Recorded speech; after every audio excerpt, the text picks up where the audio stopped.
Good morning, good morning, good morning. Wala na ulit maligoy-ligoy pa. Ituloy na natin ang pag-maintenance natin ng Beauty Ball. Yan, maintenance, whitening. Bali pang third day na natin ngayon. Yan. So ngayon, okay naman. Mas gusto ko to kasi as in wala akong nararamdaman na mahapdi or pagmumula.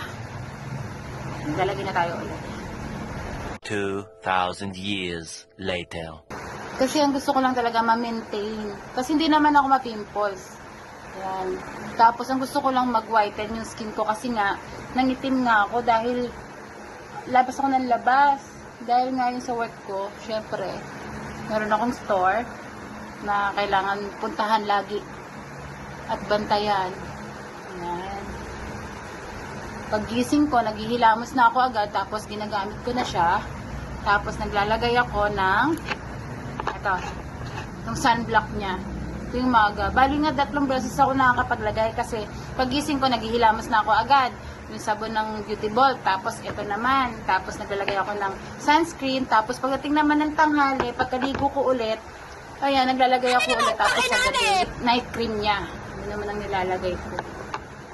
Ayan. Pang day 3 na natin mga pips ha. At least sasabihin ko sa inyo, at least ako muna yung gumamit bago ko i-recommend sa inyo.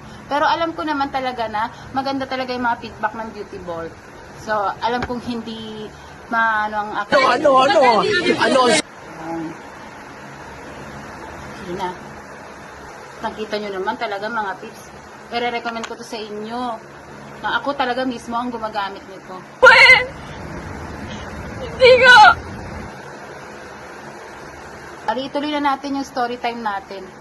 Yung tungkol sa pusa. Kasi may nakapagsabi sa akin na kapag daw nakapulot o sumama sa'yo ang pusa, ibig sabihin merong swerteng darating. Oh my God! Wow! Yung mga pusa ay nakaka-alis ng mga bad energy sa bahay. So, ibig sabihin, kapag sumasama sa'yo ang pusa, ay maraming bad energy sa bahay namin. Wala kaming pakialam! So, inalis lang niya.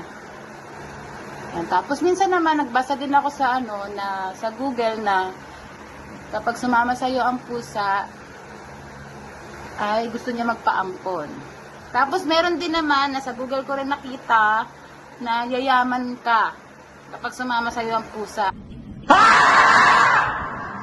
Ay, sana nga, harinawa, magkakaroon nga yan. Ito, dahil mga pips, pinangako ko sa inyo, napapakita ko sa inyo yung anak niya. Ito na ang anak niya. Ayaw niya sa tao. Meron akong